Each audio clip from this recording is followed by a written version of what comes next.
മറ്റൊരു വാർത്തയിലേക്ക്. Driving test പരിഷ്കരണത്തിനെതിരെ സംസ്ഥാനത്ത് സംയുക്ത സമരസമിതിയുടെ പ്രതിഷേധം തുടരുന്നു. തിരുവനന്തപുരത്തും കോഴിക്കോടും ടെസ്റ്റ് മുടങ്ങി.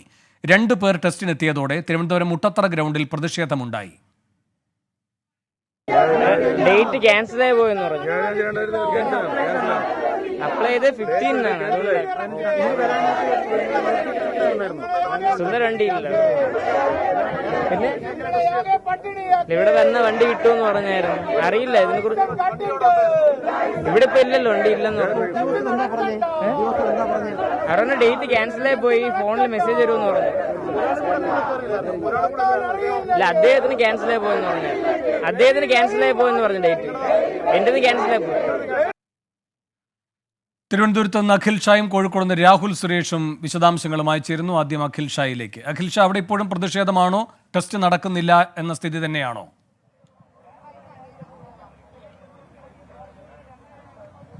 തീർച്ചയായിട്ടും അങ്ങനെ തന്നെയാണ്. ഇപ്പോഴും ടെസ്റ്റ് ഇവിടെ നടക്കുന്നില്ല. ഈ സംയുക്ത സമരസമിതി ഉൾപ്പെടെയുള്ള ആളുകൾ ഇവിടെ ഇപ്പോൾ പ്രതിഷേധിക്കുന്നുണ്ട്. അതിൽ INTUC ഉൾപ്പെടെയുള്ള തൊഴിലാളി സെക്രട്ടറികളും ഇതിന്റെ ഭാഗമായി പങ്കെടുക്കുന്നു എന്നുള്ളതാണ് ഏറ്റവും പ്രധാനപ്പെട്ട കാര്യം. നമ്മൾ രാവിലെ തന്നെ ഇതുമായി ബന്ധപ്പെട്ട് മോട്ടോർ വാഹന വകുപ്പിലെ ഉദ്യോഗസ്ഥർക്ക് ഈ മുട്ടത്തറയിലെ ഈ ഓട്ടോമാറ്റിക് ഡ്രൈവിംഗ് ടെസ്റ്റ് കേന്ദ്രത്തിലെത്തിയിരുന്നു. ഇപ്പോഴും ഉദ്യോഗസ്ഥർ അകത്തുണ്ട്. ആര് വന്നാലും, അതായത് ഒരാളെങ്കിലും വന്നാൽ അപ്പോൾ തന്നെ അവർ ടെസ്റ്റ് നടത്തും എന്നുള്ളൊരു ഉറപ്പിലാണ് മോട്ടോർ വാഹന ഇൻസ്പെക്ടർമാരുള്ളത്. പക്ഷേ അതിന് അനുവദിക്കത്തില്ല. ആര് വന്നാലും ഈ ഗ്രൗണ്ടിലേക്ക് പ്രവേശിക്കാനുള്ള അനുവാദം നൽകില്ല. അതിന് വലിയ പ്രതിഷേധം ഉണ്ടാകുമെന്നുള്ള കാര്യത്തിൽ ഈ പറയുന്ന പ്രതിഷേധക്കാരും പറയുന്നു. തൊട്ടുപുറത്ത്, അതായത് ഈ ഗ്രൗണ്ടിന് മുന്നിലേക്ക് നമ്മൾ നോക്കുകയാണെങ്കിൽ, ഗ്രൗണ്ടിന്റെ നേരെ എതിർവശത്തേക്ക് നോക്കുകയാണെങ്കിൽ ഒരു സമര പന്തലിട്ട് തന്നെ ഇവിടെ പ്രതിഷേധിക്കുന്നുണ്ട്. അത് സംയുക്ത സമരസമിതിയുടെ ഭാഗമായി വലിയ പ്രതിഷേധങ്ങളാണ് ഇവിടെ നടക്കുന്നത്. നമ്മൾ കണ്ടതുപോലെ രാവിലെ 2 പേർ വന്നിരുന്നു. പക്ഷേ പ്രതിഷേധങ്ങളെ തുടർന്ന് അവരെ തിരിച്ച് പറഞ്ഞയക്കുകയാണ് ചെയ്തത്. നമുക്ക് അവരോട് തന്നെ ചോദിക്കാം. ചേച്ചി, ഇന്നും സമരവുമായി മുന്നോട്ട് പോവുകയാണ്, എന്താണ് പറയുന്നത്? മുന്നോട്ട് തന്നെയാണ്. നമുക്ക് സമരമായിട്ട് നമ്മുടെ പറയുന്ന രീതിയിൽ നിയമത്തിന് അവർ മാറ്റം വരുത്തിയില്ല എന്നുണ്ടെങ്കിൽ നമ്മൾ മുമ്പോട്ട് തന്നെ പോകും. ഈ നിയമത്തിൽ നിന്ന്, പുതിയ ഉത്തരവിൽ നിന്ന് മാറില്ല എന്നാണ് മന്ത്രി. അവര് മാറണ്ട, ഞങ്ങൾ മാറുന്നില്ല. നമുക്ക് വേറെ വ്യത്യാസം നമുക്കും വരുന്നില്ല. അവര് പറയുന്നുണ്ട്, അവര് 1.5 ഏക്കറിനകത്തുള്ള ഒരു ടെസ്റ്റിംഗ് ഗ്രൗണ്ട് ഒരു രൂപീകരിക്കാൻ ഡ്രൈവിംഗ് സ്കൂളുകാരോട് പറയുന്നുണ്ട്. ഈ ഏതെങ്കിലും സ്ഥലത്ത് കേരളത്തിനകത്ത് എവിടെയെങ്കിലും ഒരു ടെസ്റ്റിംഗ് ഗ്രൗണ്ട് ഈ മന്ത്രിക്ക് കാണിച്ചു തരാമോ? നമ്മൾ അവിടെ പോയി ടെസ്റ്റ് എങ്ങനെയാണ് ഗവൺമെന്റ് പേരിൽ എവിടെയെങ്കിലും ഒരു ടെസ്റ്റിംഗ് ഗ്രൗണ്ട് അവർ രൂപീകരിച്ചിട്ടുണ്ടെങ്കിൽ ഞങ്ങൾ അവിടെ പോയി പഠിക്കാൻ തയ്യാറാണ്. എന്താണ് നമ്മൾ നോക്കിയിട്ട് നമ്മൾ ഇവിടെയും ചെയ്യാം. ആരെങ്കിലും വന്നാൽ ടെസ്റ്റ് നടത്തുമെന്നാണ് മോട്ടോർ വാഹന ഇൻസ്പെക്ടർമാർ പറയുന്നത്. വന്നാലും ഇവിടെ ടെസ്റ്റ് നടത്തത്തില്ല. ഇവിടെ ഒരു കുഞ്ഞുങ്ങളും ടെസ്റ്റിംഗ് ഗ്രൗണ്ടിനകത്തോട്ട് കയറത്തില്ല. അതിനെങ്കിൽ ഞങ്ങളെ കൊന്നിട്ട് ഇവർ കയറണം.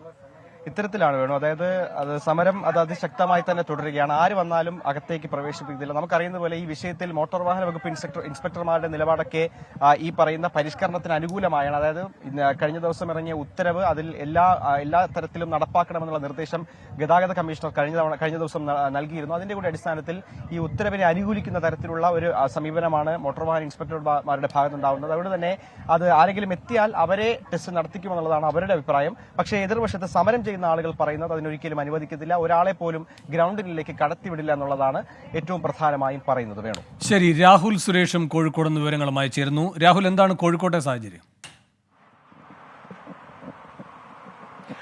വേണു, കോഴിക്കോട് തുടർച്ചയായ 2ാം ദിവസമാണ് ഡ്രൈവിംഗ് ടെസ്റ്റ് തടസ്സപ്പെടുന്നത്. ഇന്ന് രാവിലെ ഡ്രൈവിംഗ് ടെസ്റ്റിന് വേണ്ടി മോട്ടോർ വാഹന വകുപ്പ് ഉദ്യോഗസ്ഥർ എത്തിയതോടെയാണ് പ്രതിഷേധക്കാർ പ്രതിഷേധവുമായി എത്തിയത്. കോഴിക്കോട് കൊടുവള്ളി RT ഓഫീസിന് കീഴിലുള്ള പൊയ്യയിൽ ഡ്രൈവിംഗ് സ്കൂൾ ഗ്രൗണ്ടിലാണ് ഇന്ന് പ്രതിഷേധമുണ്ടായത്.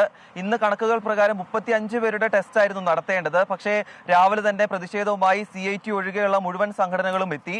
തുടർന്ന് മോട്ടോർ വാഹന വകുപ്പ് ജീവനക്കാരെ തടയുകയായിരുന്നു. മാത്രമല്ല, ആരും ടെസ്റ്റിനായി എത്താത്തതിനാൽ, ഉദ്യോഗാർത്ഥികൾ ടെസ്റ്റിനായി എത്താത്തതിനാൽ 9 മണിയോടുകൂടി നടപടികൾ പൂർത്തിയാക്കിയ ശേഷം മോട്ടോർ വാഹന വകുപ്പ് ജീവനക്കാർ ടെസ്റ്റ് ഗ്രൗണ്ടിൽ നിന്നും മടങ്ങിയിട്ടുണ്ട്. മുമ്പ് അഖിൽ ഷാ സൂചിപ്പിച്ച പോലെ തന്നെ വരും ദിവസങ്ങളിൽ ചർച്ച നടക്കാൻ പോവുകയാണ്. ആ ചർച്ചയിൽ തീരുമാനമാകാത്ത പക്ഷം ചർച്ചയിൽ തീരുമാനമാകുന്നത് വരെ ഇത്തരത്തിൽ പ്രതിഷേധവുമായി മുന്നോട്ട് പോകാനാണ് ഇവരുടെ തീരുമാനം. ഡ്രൈവിംഗ് സ്കൂൾ മേഖലയെ തകർക്കുന്ന സമീപനമാണ് ഈ സർക്കാരിന്റെ ഭാഗത്തുനിന്നും ഉണ്ടാകുന്നതെന്നാണ് ഈ ഡ്രൈവിംഗ് സ്കൂളുമായി ബന്ധപ്പെട്ട ജീവനക്കാരും അതോടൊപ്പം തന്നെ സംഘടനകളും പറയുന്നത്. വേണു, ശരി, സംസ്ഥാനത്തെ ഡ്രൈവിംഗ് ടെസ്റ്റ് ഇന്നും മുടങ്ങി. അഖിൽ ഷായും രാഹുൽ സുരേഷുമാണ് വിവരങ്ങൾ നൽകിയത്. ഒരു ഇടവേള. ലോകത്തെവിടെയായാലും ഏത് സമയത്തും 24 വാർത്തകളും ഓഗ്മെന്റഡ് റിയാലിറ്റി പാക്കേജുകളും എക്സ്പ്ലെയിനറുകളും വിശദമായി കാണാൻ ഞങ്ങളുടെ യൂട്യൂബ് ചാനൽ നിങ്ങൾക്ക് സബ്സ്ക്രൈബ് ചെയ്യാം.